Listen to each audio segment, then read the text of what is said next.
링컨이 어렸을 때 이야기입니다. 링컨 대통령이 어렸을 때 한 시장에 갔는데 그 시장에서 노예가 팔려나가는 것을 목격하게 되었어요. 근데 한 노예 가족이 있었는데 이 가족이 갈기갈기 다 찢기는 거예요. 무슨 말이냐? 딸이 팔려갑니다.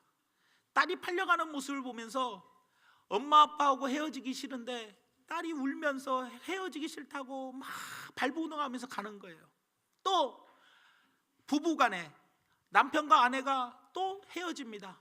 서로 떨어지기 싫어가지고 막 울면서 팔려가는 모습을 보면서 이 링컨이 생각을 합니다. 이거는 인간으로서 도저히 할 수 없는 짓이다. 그러면서 링컨이 마음 먹기를, 나는 반드시 앞으로 노예를 해방시키겠다. 그러려면 힘이 있어야 하지 않겠나? 내가 가장 힘 있는 사람이 되려면 대통령이 돼야겠구나. 그래서 대통령이 되려고 그때부터 열심히 노력을 하게 되었다라는 거예요. 여러분, 목표가 확실히 생기면은요, 답은 확실하게 나오게 되어 있는 거예요. 여러분들, 내가 노예를 해방시켜야겠다라는 정확한 목표가 있으니까 그 다음에는 뭐가 있어요? 대통령이 돼야겠구나. 대통령이 되려면 어떻게 해야 하는가? 이 답대로 나아가서 목표를 이루고 말아 버렸더라는 거예요. 오늘 본 말씀의 내용들이 어떤 거냐? 바로 히스기야의 내용입니다. 이 히스기야 왕은 28년간이나 통치를 하면서 정말로 칭찬받는 좋은 왕이었어요. 다윗 이후에 최고의 성군이라는 칭호를 들을 정도로 정말로 칭찬받는 왕이었습니다. 아버지 아하스 왕의 성품을 닮지 않고 그 우상을 숭배하는 것을 버리고 우상을 싹 처리해버리고, 그리고 어머니 아비야의 그 말씀을 따라서 하나님을 잘 섬기는 왕이었더라는 거예요. 그런데 문제가 생겼습니다. 두 가지 문제가 생겼는데, 첫째가 뭐냐? 죽을 병이 걸렸어요. 본인이 죽을 병이 걸렸어. 그리고 두 번째는 뭐냐? 북쪽에 있는 아수르 군대가 쳐들어와 가지고 성을 포위해 버렸어요. 그래서 이제 죽을 위기에 놓여 있게 되었더라는 거예요. 그럴 때 히스기야 왕에게는 두 가지 목표가 확실히 있었습니다.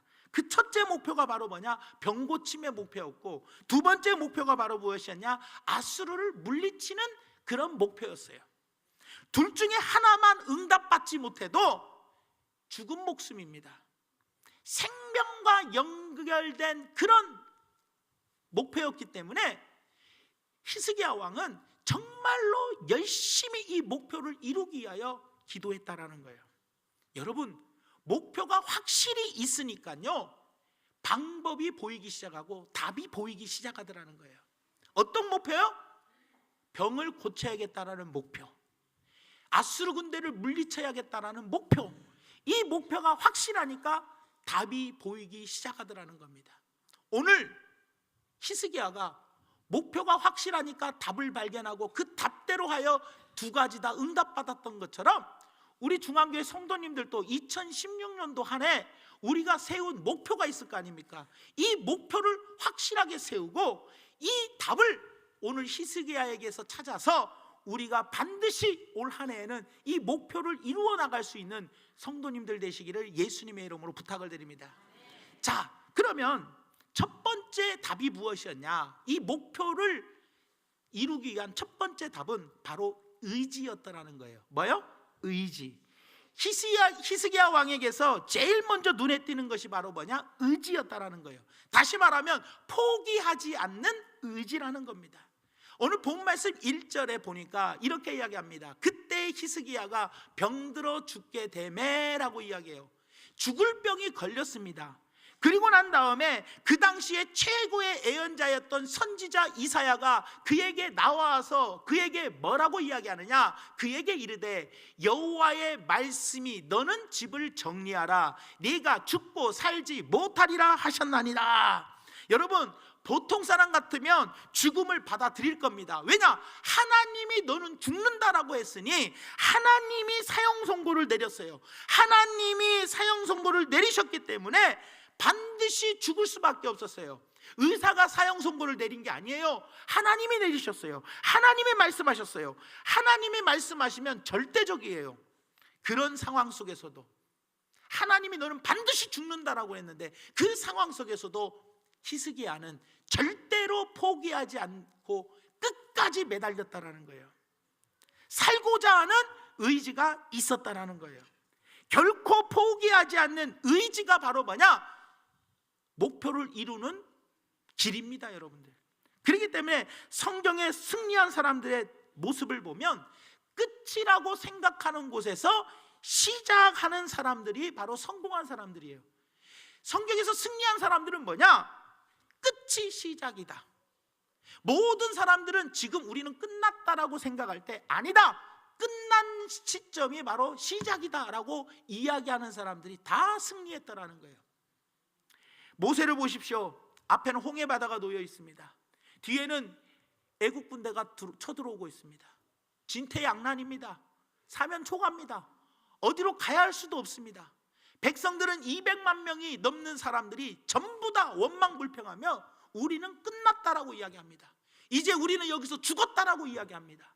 200만 명이 넘는 많은 사람들이 우리는 끝이다, 우리는 죽었다라고 이야기할 때 모세는 아니다, 끝이 바로 시작점이다라고 외쳤다는 거예요. 출애굽기 14장 13절에서 14절 말씀에 보니까 모세가 백성에게 이르되 너희는 두려워하지 말고 가만히 서서 여호와께서 오늘 너희를 위하여 행하시는 구원을 보라. 너희가 오늘 본 애굽 사람을 영원히 다시 보지 아니하리라.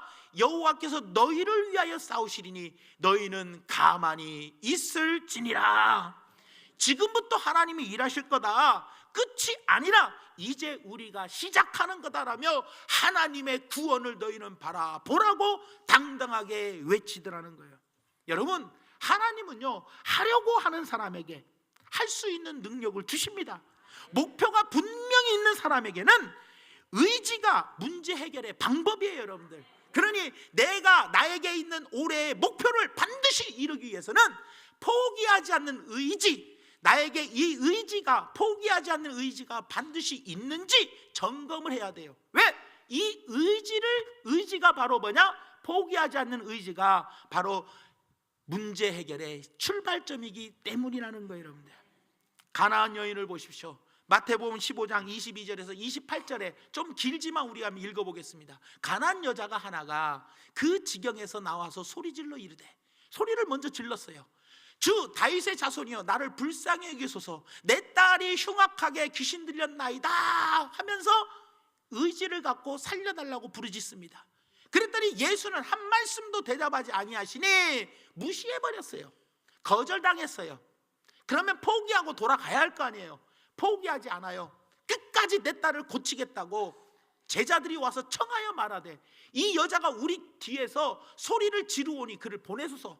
포기하지 않고 계속해서 예수님이 반응할 때까지 뭐예요? 부르짖었다는 거예요. 짖었다는 거. 그러면서 예수께서 대답하여 이르시되 나는 이스라엘 집에 잃어버린 양 외에는 다른 데로 보내심을 받지 아니하였노라. 나는 내 백성들만 고쳐주지 남의 이방인들은 나는 거들떠보지도 않겠다는 거예요. 그런데 여자가 또 포기하지 않아요. 와서 예수께 절하며 이르되 주여 저를 도와주소서. 끝까지 포기하지 않는 의지가 있었다는 거예요. 그랬더니 대답하여 이르시되 예수님이 또 거절을 해요. 자녀의 떡을 취하여 개들에게 던짐이 마땅하지 않다. 이 정도면 포기해야죠. 에휴, 아니 굽고 더럽고 치사해서 내가 안 하고 만다. 그리고 가버렸을 거예요. 그런데 이 여자가 이르되 주여 올소이다마는 개들도 제 주인의 상에서 떨어지는 부스러기를 먹나이다. 나에게 개 취급을 했어. 나를 개 취급했어. 이 개 같은 여자다고 나를 개 취급하는데도 그 자존심 상하는 말을 듣고도 포기하지 않았다는 거예요. 그랬더니 예수님께서 대답하여 이르시되 여자여 네 믿음이 크도다. 네 소원대로 되리라 하시니 그때로부터 그의 딸이 나으니라. 소리 지르면서 시끄러운데도 계속 소리 지르면서 예수님께 또 조르고 또 졸랐다는 거예요. 자존심 상하게 나를 개 취급을 했는데도 끝까지 포기하지 않냐고 계속해서 쫄라댔다는 거. 이것이 바로 뭐예요? 포기하지 않는 의지가 바로 문제 해결의 방법이라는 겁니다, 여러분. 여러분 맹인을 한번 보십시오. 누가복음 18장 37절에서 42절의 말씀을 보니까 그들이 나사렛 예수께서 지나가신다고 하니 이 소리를 맹인이 들었어요. 맹인이 외쳐 이르되 다윗의 자손 예수여 나를 불쌍히 여기소서 하거늘 앞서가는 자들이 그를 꾸짖어 잠잠하라 하되 그가 포기했어요 안 했어요? 포기하지 아니하고 더욱 크게 소리질러 다윗의 자손이여 나를 불쌍히 여기소서 하는지라. 예수께서 머물러 서서 명하여 데려오라 하셨더니 그가 가까이 오매 물어 이르시되 네게 무엇을 하여 주기를 원하느냐 이르되 주여 보기를 원하나이다.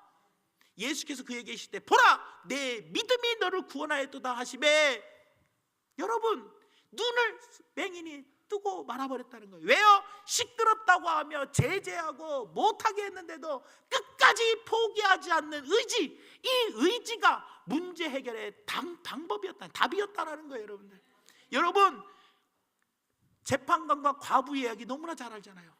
너무나 나를 번거롭게 하는 거예요. 계속 쫄라대는 거예요. 여러분들 계속 포기하지 아니하고 과부가 재판장에게 찾아가서 얼마나 괴롭게 했냐 하면 나를 번거롭게 한다. 매일 저녁마다 와서 나를 번거롭게 한다. 그러니 그 소원을 들어주어 버렸다는 거예요. 사랑하는 여러분, 포기하지 마세요.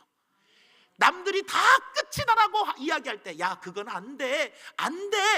모든 사람이 다 끝이라고 할 때 성경에 승리하는 사람, 성경에 하나님께 쓰임받은 위대한 선배들은 바로 그 끝났다는 그 시점이 바로 시작이라는 것을 기억하시면서 끝까지 포기하지 아니하고 나아가는 우리 모두가 되기를 원합니다. 바로 의지가 답이라는 것 기억하시면서 올 한 해 세우신 목표를 다 이루시는 중앙교회 성도님들 되시기를 예수님의 이름으로 축원합니다. 두 번째로 기도가 답입니다. 목표를 이루기 위해서는 기도가 답이라는 거예요. 히스기야는 포기하지 않았습니다. 하나님은 포기하셨는데 본인이 포기를 안 했어요. 너 죽는다, 하나님이 포기했어요. 그런데 본인은 나는 포기 못하는 거예요. 그러면서 포기하지 아니하고 뭐 했어요? 하나님께 간절히 기도했다는 거예요.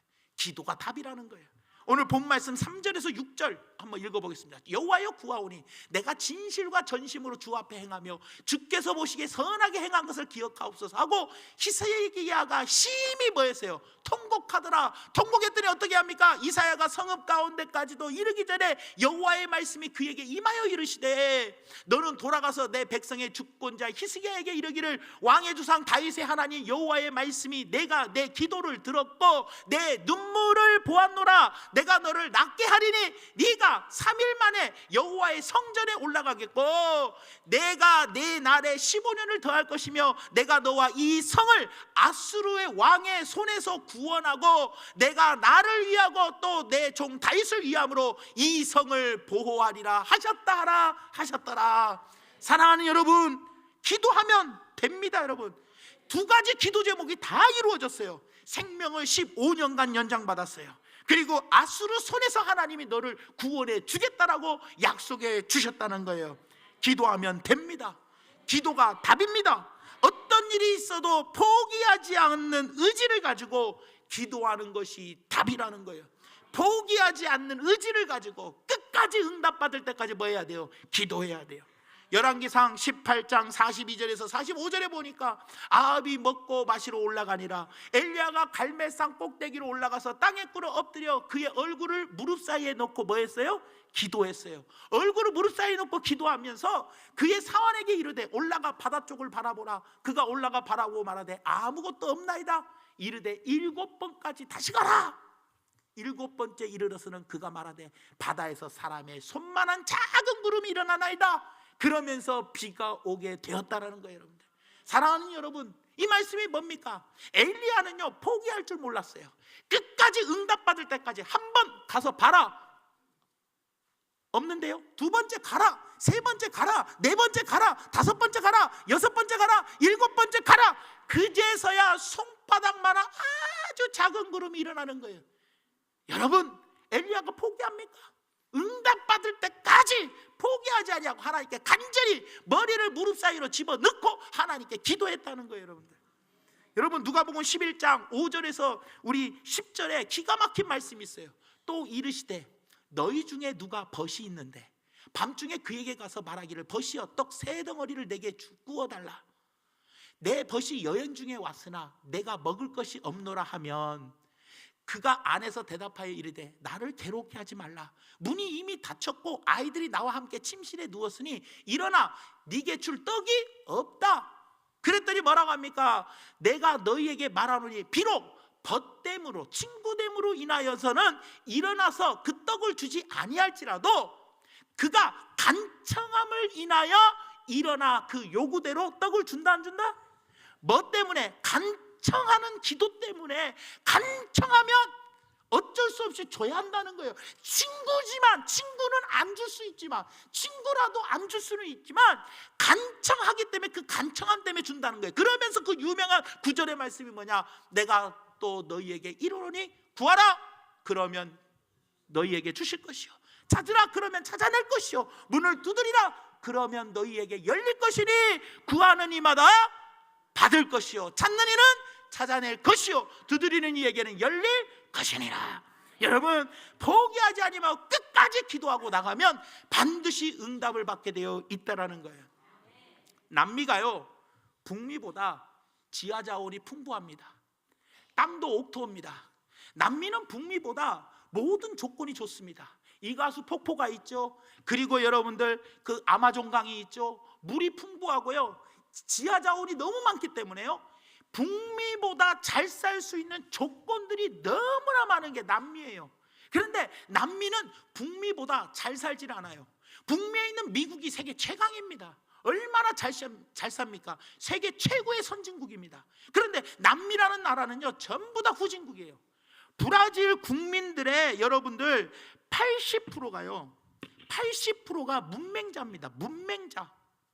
이런 천혜의 자연 조건을 가지고 있으면서, 지하 자원을 가지고 있으면서 왜 이렇게 가난하게 사는 이유가 뭐냐는 거예요.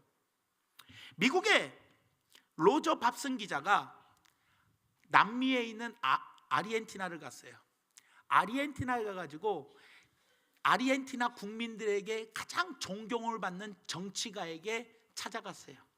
정치가에게 이런저런 질문을 하는데, 이 정치가가 이 로저 밥슨 기자에게 질문을 합니다. 정치가가 뭐라고 질문하느냐? 아예 기자님, 왜요? 왜 남미가 지하 자원과 모든 것들이 땅도 풍부하고 이 땅도 옥토가 좋고 이 물도 풍부한데 왜 북미보다 못 사는 이유를 뭔지 아십니까? 라고 아르헨티나 정치가가 물어본 거예요. 그랬더니 이 기자가 잘 모르겠는데요, 한참을 생각하다 모르겠대요. 그러면 그 답이 무엇입니까? 라고 기자가 정치가에게 물어봤어요. 그랬더니 이 정치가가 뭐라고 이야기하느냐? 내가 대답하지요. 남미가 북미보다 못 사는 이유는 딱 한 가지입니다. 남미는 황금을 구하려는 스페인 사람들이 점령을 했기 때문에. 하지만 북미는 기도하며 하나님을 잘 섬기는 청교도들이 점령했기 때문이죠. 여기에는 근본의 차이가 있습니다 라고 이야기하는 거예요. 여러분, 남미에는요, 브라질만 빼고는 전부 다 스페니시 씁니다. 전부 다 스페인어를 써요. 물론 브라질에도 스페인어가 통합니다. 그러니까 남미는 전부 다 뭐예요? 스페인들이 황금을 얻기 위하여 점령을 했던 땅이 남미입니다. 그런데 북미는요, 청교도들이 어떻게 하면 하나님을 더 잘 섬기려고, 어떻게 하면 하나님께 더 잘 기도하여 하나님께 제사를 잘 드려 하나님 영광 올려드리기 위하여 점령한 땅이기 때문에 훨씬 북미가 조건은 안 좋아도 더 잘 사는 나라라고 이 아르헨티나 정치가가 이야기를 했다는 거예요. 여러분들, 사랑하는 여러분, 하나님을 잘 섬기면서 기도 열심히 하면 반드시 응답 받습니다. 기도하면 됩니다. 기도는 능력입니다. 기도가 답입니다. 여러분들, 열심히 기도하여 응답받을 때까지 기도하여 반드시 여러분들 목표를 이루시는 한 해가 되시기를 예수님의 이름으로 축원합니다. 마지막 세 번째로, 선행이 답입니다. 뭐가 답이요? 선행이 답입니다. 히스기야에게는 이 두 가지 기도 제목이 있었어요. 그런데 이 두 가지 기도 제목을 하나님께 기도할 때 뭐라고 기도하느냐? 그의 기도의 내용을 우리가 살펴볼 필요가 있다는 거예요. 오늘 본 말씀 3절 말씀에 보니까 여호와여 구하옵나니 내가 진실과 전심으로 주 앞에 행하며 주께서 나를 보시기에 선하게 행한 것을 뭐하게 해달라? 기억하옵소서라고 이야기해요. 히스기야는 간절히 기도할 때 진실과 전심으로 주께서 나를 보시기에 선하게 일한 것들을 뭐하라? 기억해 달라라고 기도하더라는 거예요. 여러분들, 히스기야는요 아버지 아하스 왕 때 만들어 놓은 우상을 다 부숴버린 왕입니다. 하나님 앞에 산당들을 싹 우상을 제거하고 산당들을 제거한 선한 일을 한 왕이에요. 더군다나 백성들로 하여금 우상을 섬기지 못하게 하고 하나님을 잘 섬기게 만들었던 왕입니다. 그러니까 하나님께 선행을 했어요, 안 했어요? 선행을 했어요. 엄청난 개혁을 일으켰어요. 이게 그 멋진 히스기야의 개혁이에요. 그런데 또 다른 선행을 했는데 그 선행이 뭐냐? 이스라엘 성 안에는 이때 당시에 샘이 없었어요. 물이 없었어요. 그래서 밖에서 물을 길러다가 날라야 돼요, 여러분. 그래서 어디서 길러다 놨느냐? 기온샘에서, 성 밖에 있는 기온샘에서 물을 갖다가 날랐어야 돼요. 그러니 엄청나게 불편해요, 안 불편해요? 불편해요. 적들이 성을 포위하면 시간이 지나면 물이 없어서 죽게 되어 있는 그런 구조예요. 그런데 얼마나 선한 일을 했느냐? 수로를 팠어요. 기온샘에서부터 성 안에까지 터널로 수로를 파가지고 물을 언제든지 공급받을 수 있게끔 구조를 만들었어요. 그래서 성 안에 있는 사람들이 평안하게 살 수 있도록, 그리고 성전에서 제사 드릴 물이 언제든지 풍성하도록 이렇게 좋은 일을 많이 했어요. 그래서 이 터널을 뭐라고 이야기하냐? 히스기야의 터널이라고 이야기할 정도로 이렇게 멋진 일들을, 좋은 일을 참 많이 했던 사람이에요. 그런데 하나님은요 이것을 하나님께 기억해달라, 나의 이 선행을 기억해달라고 하나님께 기도하더라는 거예요. 하나님은요 히스기야가 병들기 전에 한 일들을 기억하셨어요. 진실과 전심으로 선한 일을 한 것을 하나님은 기억해 주셨다는 거예요. 그리고 두 가지 기도 제목을 다 응답해 주셨다는 거예요. 선행이 바로 답이라는 겁니다. 베드로전서 3장 13절 말씀에 보니까 또 너희가 열심으로 선을 행하면 누가 너희를 해하리요. 내가 열심으로 선을 행하면 우리를 해할 사람이 있다 없다? 없다. 또 에베소서 6장 8절 말씀 보니까 잘 보세요, 중요합니다. 이는 각 사람이 무슨 선을 행하든지 종이나 자유인이나, 종도 마찬가지고 자유인도 마찬가지고 주께로부터 그대로 받을 줄을 알미라. 선을 행하면 종이라도 주님께로부터 받는다 안 받는다? 받는다. 반드시 선을 심으면 선을 거둔다 안 거둔다? 거둔다. 그러니까 선한 일을 하면 반드시 주님께로부터 받게 된다라는 거예요. 그러니까 이 말이 무슨 말입니까, 여러분들? 사랑하는 여러분, 돈을 저금하려면 어떻게 해야 돼요? 은행에 가야 돼요. 은행에다가 우리는 저축을 합니다. 그래서 마음을 뿌듯해 합니다. 아, 나에게 돈이 얼마큼 쌓여 있으니까 뿌듯하다. 통장을 바라보면서 우리는 돈을 많이 저금해 두면 저금할수록 마음이 뿌듯해요, 안 뿌듯해요? 뿌듯합니다. 여러분, 선행도 저축할 수 있는 거예요. 왜요? 선행도 저축이 가능합니다. 바로 보십시오. 주님께서 갚아주신대잖아요, 여러분들. 선행도 저축하는 거예요. 하늘에 쌓는 겁니다, 여러분. 신용만 쌓는 게 아닙니다. 선행도 쌓는 겁니다. 여러분, 투자한 것은 나중에 그 투자한 걸 찾아야 안 찾아요? 찾아요. 투자하고 나서 나중에 찾듯이 바로 선행도 찾았을 수 있다 없다? 선행도 찾았을 수 있다라는 거예요. 그렇기 때문에 선행이 우리의 방법입니다. 이 땅에서 살아 있으면서 좀 더 건강할 때, 조금 더 시간 있을 때, 조금 더 물질 있을 때 내가 주님께 선한 일을 열심히 하십시오. 이것이 하나님이 나를 만드신 목적이고 주님께서 나를 위하여 십자가에 돌아가신 목적 아닙니까, 여러분? 그러니 우리는 이 땅에서 선한 일을 잘하여 선행을 저축해 놓고, 그리고 선행을 투자해 놓고, 선행을 쌓아두어서 나중에 주님께로부터 도서 찾아 쓸 수 있는, 위급할 때 찾아 쓸 수 있는 우리 성도들이 되시기를 예수님의 이름으로 축원드립니다. 말씀의 결론을 맺습니다. 여러분, 하나님은요 히스기야가 의지를 포기하지 않고 기도하며 과거에 쌓은 선행을 기억해 달라며 하나님께 기도하니까 응답해 주셨어요.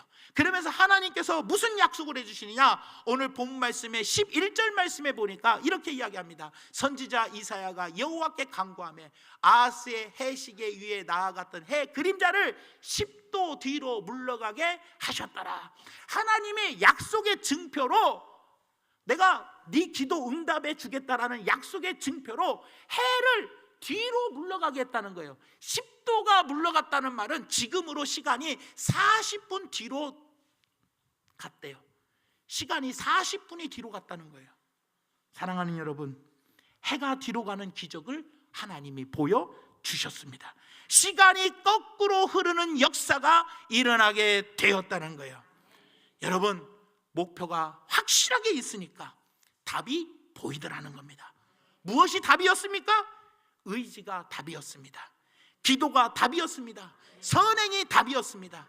올 한 해에도 여러분들, 또 우리가 반드시 내년에도 응답을 받으며 살아가야 합니다. 목표를 이루며 살아가야 합니다. 그러려면 포기하지 않는 의지를 가지십시오. 그리고 응답 받을 때까지 간절하게 기도하십시오. 우리의 눈물을 보고 우리의 기도를 들으시는 하나님이 계십니다. 그리고 선행을 많이 쌓아두십시오. 그래서 필요할 때 그때마다 하나님, 나의 선행을 기억하여 주시옵소서 하며 선행을 많이 저축하여 언제든지 찾아 쓸 수 있는 우리 모든 성도님들이 되어서 올 한 해 세우고자 하는 모든 목표를 반드시 이루시고 하나님께 영광 올려드릴 수 있는 중앙교회 성도님들 되시기를 예수님의 이름으로 축원합니다.